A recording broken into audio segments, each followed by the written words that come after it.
Olá, mais uma vez nós estamos aqui juntos e reunidos em nome do Pai, do Filho e do Espírito Santo. Amém. Vamos pedir a proteção do Espírito Santo, que Ele esteja em nosso meio, que Ele nos conduza nesse dia. Vinde, Espírito Santo, enchei os corações dos vossos fiéis e acendei neles o fogo do vosso amor. Enviai o vosso Espírito, tudo será criado, e renovareis a face da terra. Oremos, ó Deus, que instruíste os corações dos vossos fiéis com a luz do Espírito Santo. Fazei que apreciemos retamente todas as coisas segundo o mesmo Espírito e gozemos sempre da sua consolação. Por Cristo, Senhor nosso. Amém. Então, vamos lá. O encontro hoje, o textinho é um pouquinho maior, tá? E nós vamos caminhar por ele hoje, durante esse encontro. O nosso texto, ele está lá em Êxodo, capítulo 3, versículos de 1 a 15, tá? Nós vamos falar sobre Moisés, para a gente entender que Deus liberta e nos salva. Moisés estava pastoreando o rebanho do seu sogro Jetro, sacerdote de Madiã. Levou o rebanho até o deserto e chegou ao Horebe, a montanha de Deus. Aí o mensageiro de Javé apareceu a ele numa chama de fogo, do meio de uma sarça. Moisés olhou e viu a sarça que ardia no fogo, mas não se consumia, e disse: vou me dirigir até lá para ver essa grande visão. Por que será que a sarça não se queima? Javé viu que Moisés se dirigia para olhar. Do meio da sarça, Deus chamou: Moisés, Moisés. Ele respondeu: eis-me aqui. Deus disse: não se aproxime, tire as sandálias dos pés, porque o lugar onde você está posicionado é solo sagrado. E continuou: eu sou o Deus do seu pai, o Deus de Abraão, Deus de Isaque, Deus de Jacó. Moisés cobriu o rosto, pois teve medo de olhar diretamente para Deus. Javé disse: estou vendo muito bem a aflição do meu povo, que está no Egito. Ouvi seu clamor diante dos seus opressores, pois tomei conhecimento de seus sofrimentos. Desci para libertá-lo do poder dos egípcios e fazê-lo subir dessa terra para uma terra fértil e espaçosa, terra onde correm leite e mel, o lugar dos cananeus, heteus, amorreus, ferezeus, heveus e jebuseus. O clamor dos filhos de Israel chegou até mim. Estou vendo a opressão com que os egípcios os oprimem. Por isso vá. Eu estou enviando você ao faraó para tirar do Egito o meu povo, os filhos de Israel. Moisés disse a Deus: quem sou eu para ir ao faraó e tirar os filhos de Israel do Egito? E ele disse: eu estarei com você. Este será o sinal de que eu o enviei. Quando você tirar o povo do Egito, vocês servirão o Deus nesta montanha. Moisés replicou: está bem. Eu vou aos filhos de Israel e digo a eles: o Deus dos pais de vocês me enviou a vocês. E se eles me perguntarem qual é o nome dele, como vou responder? Deus disse a Moisés: eu sou aquele que sou. E continuou: você dirá assim aos filhos de Israel: o eu sou me enviou a vocês. Deus disse também a Moisés: você vai dizer assim aos filhos de Israel: Javé, o Deus dos pais de vocês, o Deus de Abraão, Deus de Isaque, Deus de Jacó, me enviou até vocês. Esse é o meu nome para sempre, e é com esse nome que serei lembrado de geração em geração. Palavra do Senhor, graças a Deus. Então vamos lá. Nós vamos fazer uma caminhada dentro desse texto, tá? E para a gente caminhar, primeiro a gente precisa responder algumas perguntinhas, tá? Às vezes a gente fala assim: ah, mas tão simples essas perguntas, né? Mas é assim que a gente caminha, tá? É uma interpretaçãozinha de texto, né? Pra gente poder lembrar o que foi falado. Então, o que a gente tem que observar? Onde está Moisés nesse texto e em que trabalha? Então, iniciou o texto falando isso. Onde que ele está? Em que ele está trabalhando? Vamos pensar. Imagine Moisés pastoreando, cuidando daquelas ovelhas, né? E aí, como que o Senhor aparece? Aí nós vamos pensar no fogo, na sarça que estava ardendo, mas ela não se queimava, né? O que disse Moisés? Moisés primeiro achou estranho aquilo, né? Ele começou a fazer perguntas. E aí o Senhor respondeu. O que Deus respondeu para Moisés? E qual foi a reação de Moisés? Depois ele falou sobre a situação dos israelitas. O que o Senhor disse sobre os israelitas? E aí ele faz um pedido a Moisés. Que pedido foi esse? Como Moisés reage? Lembra que ele fez mais algumas perguntas? Quem sou eu? Quem sou eu para ir lá, né? Brigar com o faraó, falar o que para o faraó? Ele se sentiu muito pequeno. E aí Deus dá mais uma força para ele. O que Deus responde? Como Deus responde a pergunta sobre o seu nome? Como que Deus fala sobre o nome dele? Então ele vai falando. Então é isso que a gente tem que pensar nesse dia, lembrar desse texto. E você só vai dar continuidade a esse encontro na hora que você voltar e pensar em tudo isso, todas essas perguntas, tá? E agora a gente vai falar um pouco de Moisés. Quem foi Moisés? O que aconteceu, né? Quando o faraó percebeu que a população estava crescendo demais, ele mandou pegar os meninos recém-nascidos e jogar no rio, matar os meninos afogados. E a mãe de Moisés, muito preocupada, colocou ele num cestinho e colocou no rio.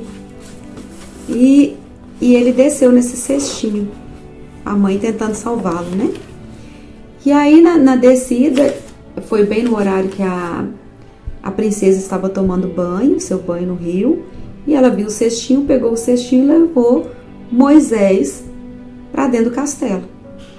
Depois conta a história, né? Se a gente for ler e saber tudo, a mãe dele foi para casa servir como ama de leite. A princesa não tinha leite, o filho não era dela, mas ela nunca contou que o filho era dela mesmo, né? Então ela foi depois servir como empregada do castelo para poder dar de mamar para Moisés. É muito linda a história. E aí Moisés passou 40 anos no castelo. Depois de adulto, seus 40 anos, ele saiu do castelo, né? E aí ele viu um soldado egípcio que estava batendo no hebreu, e ele foi defender o hebreu e acabou matando esse soldado, e aí foi perseguido, né? E ele teve que ir embora pro deserto. Aí a partir daí acontece isso aqui, tá? E a gente vem pra nossa Bíblia. E aí o que acontece? Do meio da chama, a voz de Deus. E aí que disse: eu vi a aflição do meu povo que está no Egito, ouvi o seu grito provocado por aqueles que escravizavam. Tá vendo? Eu reconheci o seu sofrimento. Deus está falando isso para nós hoje. Ele fala: olha, Carla, Karen, Silvana, José Neto. Ele vai falando o nome de todos nós, né? Eu estou vendo o seu sofrimento. Eu estou ouvindo o seu clamor. É isso que Deus vem falar para nós. Estão vendo? E aí, quem sou eu, né? Para ouvir isso? Será que foi Deus mesmo que está falando comigo? Será que é Deus que está falando isso para mim? Quantas vezes nós vamos à missa e a gente sai de lá com aquela sensação que tudo que foi falado ali foi pra gente. Tudo que foi falado dentro ali daquela missa realmente foi para nós. Então, assim, a gente precisa pensar nisso. Quanto Deus tem falado com a gente e a gente não consegue ouvir, não consegue entender o que Ele tem falado para nós, né? Então, Deus queria que Ele convencesse o faraó e deixar o povo hebreu a partir do Egito, sair do Egito, né? E aí, o faraó, mesmo assim, não quis dar liberdade para o povo, né? E aí foi que surgiu as 10 pragas.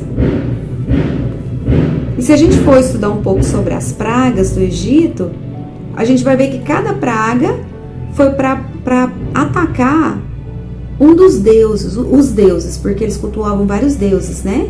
Então tinha o deus do rio, deus não sei da onde, deus de tudo quanto é coisa. E as pragas veio para mostrar que nada era mais poderoso, nada era maior que Deus, que era um só. Então, o que acontece? Ele veio para mostrar isso, né? Então, mesmo as pragas vieram para mostrar a grandiosidade do Deus único que eles tinham que servir, tá? E aí o que aconteceu? Na noite da fuga, eles mataram um cordeiro, e aí o sangue ele era passado na marca, eram feitas marcas na porta, tá? Porque houve a promessa também, que aquela porta que estava marcada com o sangue do cordeiro, a morte não iria entrar. Então eles fizeram isso e ficaram quietinhos, tá? E aí se alimentaram do cordeiro para poder, sabiam que eles iam passar por muito tempo, né? Fugindo, então eles já tinham que ir bem alimentados. E aí conseguiram sair, foram perseguidos e veio aquele momento de Moisés bater o cajado no chão, abrir o Mar Vermelho e eles passarem do Mar Vermelho. Só que a partir do Mar Vermelho é que veio a caminhada mais longa, que é o deserto mesmo, muito deserto, fome, seca, muito sol, tá? Aliás, o medo da fome, né? Porque Deus não deixou eles desamparados. E se a gente for lendo toda a caminhada desse deserto, a gente vai ver que Deus deu muitos indícios, sinais da sua presença. Mas mesmo assim, eles alguns em alguns momentos, duvidaram. E realmente, se a gente for pensar, 40 anos no deserto, pensa bem, 40 anos no deserto. Passou um ano, nada dessa terra prometida. 2 anos, nada dessa terra. 3. Então as pessoas começaram a ficar descrentes, mesmo com tantos sinais. E no meio dessa confusão, vamos dizer assim, né? Porque eles começavam a cultuar outros deuses novamente, voltavam, de tempo em tempo eles voltavam aquelas culturas pagãs, culturas e cultos pagãos, né? E aí o que acontece? Deus já estava, né, de saco cheio daquilo ali, porque não é possível, modo de dizer, claro. E aí ele chamou Moisés subiu no monte e de lá veio os 10 mandamentos, tá? Que foram escritos diretamente por Deus. Então, essas tábuas dos 10 mandamentos, ela é muito importante, é realmente a lei, o que a gente deve seguir, tá? Lá no Catecismo da Igreja Católica, ele diz o seguinte, o Catecismo, no número 2056 e 2057, quem tem o Catecismo pode seguir lá, tá? A palavra decálogo significa literalmente 10 palavras. Deus revelou essas 10 palavras a seu povo no Monte Sagrado. São palavras de Deus de modo eminente. O decálogo deve ser entendido em primeiro lugar no contexto do Êxodo, que é o grande acontecimento libertador de Deus no centro da antiga aliança, formulados como mandamentos negativos, ou seja, proibições, ou a maneira de mandamento positivo, como honras teu pai e tua mãe. As 10 palavras indicam as condições de uma vida liberta da escravidão do pecado. O decálogo é um caminho de vida. Se amares teu Deus, se andares em seus caminhos, se observares seus mandamentos, suas leis, suas normas, viverás e te multiplicarás. Bom, esses 10 mandamentos a gente faz o exame de consciência. É aquele exame de consciência para a gente saber e entender um pouco sobre os nossos pecados. Será que eu estou pecando? Será que é pecado? Então, os 10 mandamentos é uma pequena orientação, tá? O ideal é que a gente faça também em cima das bem-aventuranças do Novo Testamento, quando a gente for fazer o exame de consciência, tá? Antes de confessar. Aquele bem-aventurados, humildes, será que eu estou sendo humilde, né? Mas hoje nós vamos falar os 10 mandamentos, que é o primordial, tá? E os 10 mandamentos, ele tá lá dentro, tem pecados mortais aqui. O que é pecado mortal? Eu não posso comungar se eu estiver com pecado mortal. O pecado mortal, eu serei liberta dele, perdoada dele, na hora que eu confessar. tá? Aquele ato penitencial que a gente faz na missa, ele nos liberta dos pecados veniais, ou aqueles pecados leves, tá? Mas o pecado grave, a gente não comunga se a gente não confessar antes pro padre, tá bom? Então vamos lá. Os 10 mandamentos, né? Amar a Deus sobre todas as coisas. Aqui a gente tem que tomar muito cuidado. Se eu perguntar quem ama a Deus sobre todas as coisas, eu tenho certeza que no fundo do seu coração você está falando, eu amo, e a gente ama mesmo. Mas o que nos leva a não amar a Deus sobre todas as coisas? Quando eu me preocupo com horóscopo, como que eu vou me preocupar?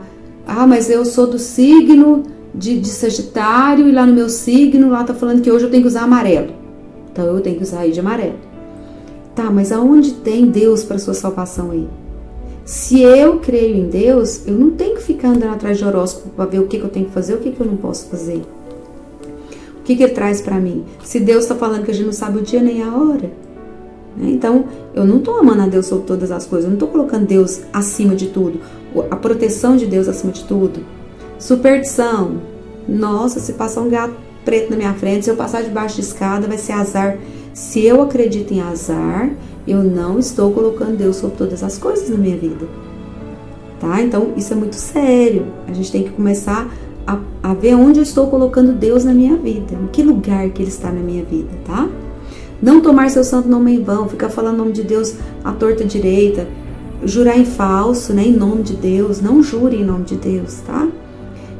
Fazer piadinhas com Deus, com o nome de Deus, muito cuidado. Guardar domingos e festas, aqui ir à missa.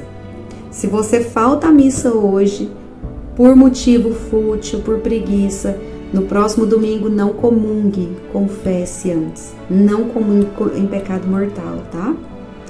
E o evangelho de hoje, para quem foi à missa hoje, vai perceber que é esse domingo, né? Hoje, 25 de agosto de 2024. Então, hoje, domingo, inclusive dia do catequista, estou muito feliz, né? Recebemos uma bênção especial, foi maravilhoso. Então, hoje fala muito desse seguir Jesus. Como que eu vou seguir Jesus? Seguindo os 10 mandamentos, eu preciso seguir, né? Às vezes a palavra é dura, lá no Evangelho fala que as pessoas foram saindo, porque Jesus foi falando e foi sendo pontual e o povo não gostou.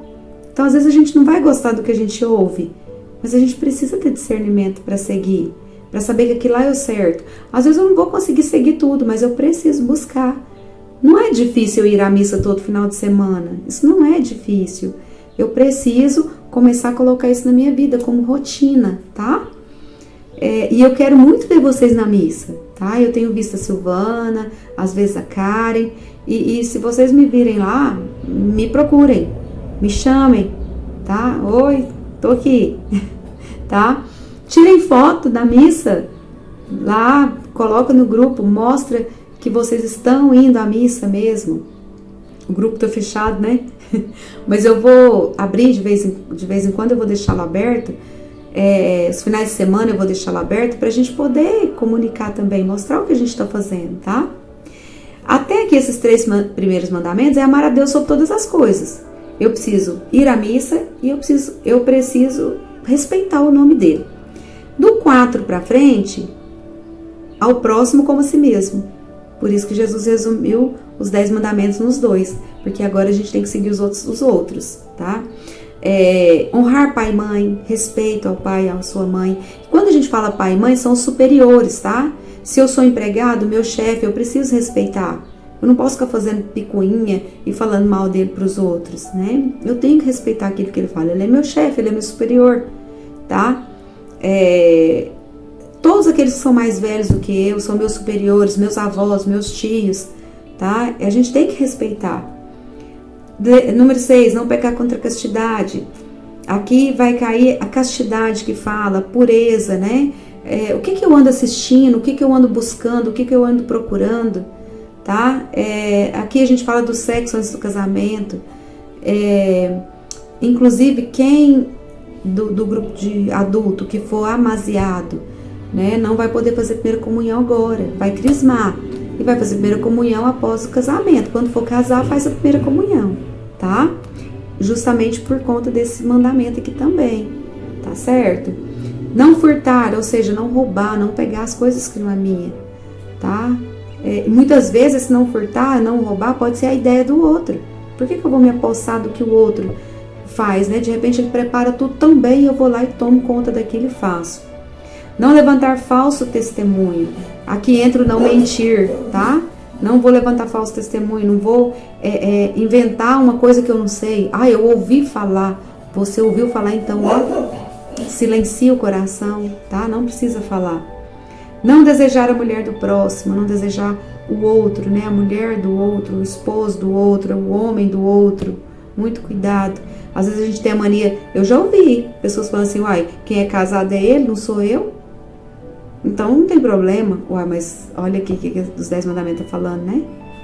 E não cobiçar as coisas alheias. Eu querer me espelhar em outro, eu posso me espelhar no outro. Acho legal aquilo que ele tem, então eu vou buscar ter para mim também. Agora o que eu não posso é desejar o que o outro tem, o que o outro é, tá? Eu posso me espelhar, mas desejar o que ele é, o que ele tem, eu não posso. Então, caminhamos rapidinho pelos 10 mandamentos, tá? Depois eu vou deixar um textinho para vocês, melhor, para vocês entenderem um pouco mais, tá bom? Então, nós já entendemos a palavra, buscamos a palavra, o que a palavra disse para mim, né? O que a palavra disse para você hoje, o que você precisa, a partir disso, tudo que você estudou hoje, tudo que você ouviu hoje, tudo que você sentiu hoje, o que Jesus falou com você? Que você precisa mudar? Tá dentro desses 10 mandamentos? Eu preciso tirar aquele elefantinho que eu coloco ele virado com o bumbum pra porta para me dar sorte. Eu tenho que tirar ele lá da minha estante, quebrar e jogar fora, né? Tudo que eu tenho na minha casa que eu acho que vai me dar sorte, eu tenho que tirar. É isso que eu preciso? Então, o que Deus está falando com você hoje, tá? E depois, o que você vai responder para Deus? O que isso tudo está fazendo você rezar? Obrigado, Senhor, porque agora eu percebi que eu preciso ser diferente. Eu percebi o que eu ando fazendo diferente. E me mostre ainda mais o que eu posso fazer, porque eu quero ser seu, eu quero ser sua, Senhor. Então, esse é o caminho da leitura, tá? A gente entender e ter uma resposta para tudo isso aqui, tá bom? O que nós vamos fazer? Eu vou deixar essas perguntinhas do início, tá bom? Para você meditar, para você vir respondendo enquanto você vai lendo o texto. Mas, além disso, nós vamos ler também, vou deixar para vocês o Êxodo 20, versículo de 1 a 21, e vai meditar sobre os mandamentos, tá? Todos os mandamentos. E você vai anotar o que mais te chamou a atenção desses mandamentos. E vamos memorizar os 10 mandamentos, tá certo? Vamos memorizar. É muito importante a gente memorizar isso aí, tá? No terceiro mandamento, o Antigo Testamento ordenava guardar o sábado para louvar a Deus, tá? Então, lá vocês vão ver que é sábado, tá certo? Só que nós vamos pensar, a gente tem que estudar o Antigo Testamento iluminados pelo Novo, tá? Por que saiu do sábado e veio para o domingo? Porque os apóstolos nos ensinaram. Quando foi que Jesus ressuscitou? Não foi no domingo? Então já iniciou aí. E lá em Atos dos Apóstolos, ele vem falando que no primeiro dia da semana, que é o domingo, a gente sabe que o primeiro dia da semana é o domingo, né? Os apóstolos se reuniram para partir o pão. Então mostra os apóstolos celebrando a missa. Olha que bonito. Eles sentavam para repartir o pão, fazer aquilo que Jesus ensinou, tá bom? Então, por isso que agora nós temos o domingo, como o dia do Senhor mesmo, tá bom? Mas a ressurreição é o centro. Amém? Então, bom estudo, boa pesquisa, que na verdade não é pesquisa, vocês vão ler, né? Mas bons estudos para vocês e que Jesus possa habitar no coração de vocês. E com amor e com carinho, a gente comece a dizer sim e siga esse Jesus, esse Deus, esse Jesus, esse Espírito Santo através dos 10 mandamentos. Amém? Então, em nome do Pai, do Filho e do Espírito Santo. Amém.